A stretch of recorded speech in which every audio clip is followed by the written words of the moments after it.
The number Debating 19, Muslims great that you 101. found that number. You spent 25 minutes on it. How many people are convinced by that? Here's the problem. Here's the problem. If you find 19 so many times, which manuscript are you looking at? Bingo, you've got a problem. Is this Ibn Mujahid's readings? Is this the Hafs reading? Is this the 1924 manuscript? Is this the one from Uthman, 650? Because so far we don't even know what manuscript the Quran comes from. And just the change of one manuscript. Look at the Topkapi, 2,270 manuscript variants. These are letters, words, completely different than what you have here in the Quran today. That destroys all 19. Now, put it in a computer, you might find 17 shows up all the time. Who knows? But you've got to be careful, because all you can talk about are the 19 that are found in the modern manuscript. When you looked at the readings, no vowels, you said, is the only problem. Take a look at what they're finding, and remember what Dr. Keith Small said. These readings are not vowelizations. These readings, every one of these manuscripts that we're looking at, were before the vowelizations were introduced. Those were introduced in the late 8th century. Have you noticed the dates I've been giving? Early 8th century, mid 8th century. There was no Dhamma, Kasra, or Fatta that early. So you cannot just excuse us and say these are simple vowelization readings. These are consonantal differences. That's the problem. You still haven't answered yet, and I'd like to hear an answer if you still believe that the Quran you have today is complete and unchanged. And what manuscript are you going to support it with? You went through and you talked about the 5 criteria. You said inspiration is very important. And you said the Bible could not be inspired because we don't know the authorship of Hebrews. We don't know the authorship of 2 Timothy and Peter. Well, let me ask you. Who authored the Quran? Bingo, you've got a problem. Did Muhammad author it?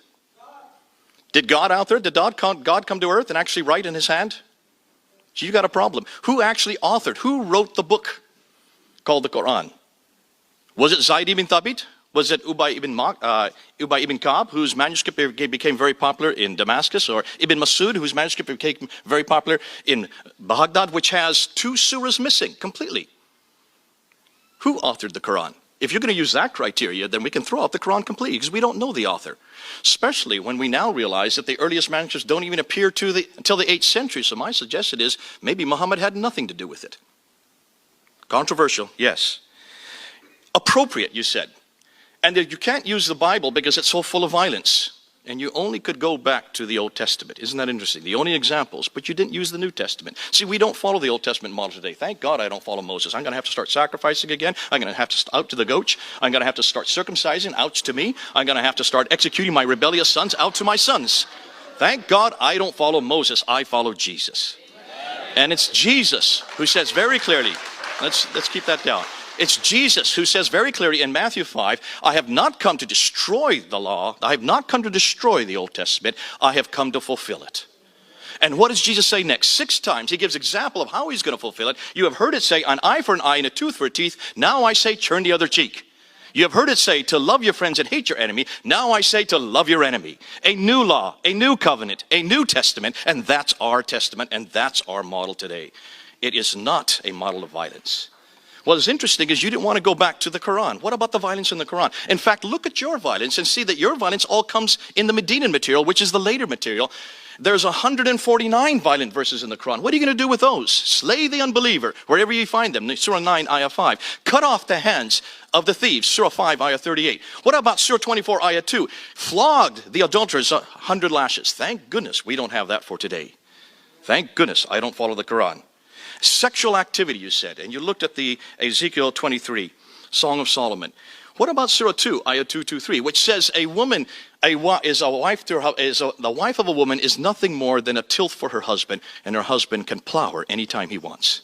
Horrendous when you think of the implications of that. Surah 2, Ayah 230, which says a man may divorce his wife simply by saying talak 3 times, and that afterwards, if he decides to take her back, he cannot take her back. She has to marry another man. That man has to consummate the marriage, and only after he then divorces her can he take her back. Now tell me, what does that say about women? You say, where do we find Jesus? Well, I will tell you, you don't find him in the Quran, because the Isa that is there is not my Jesus.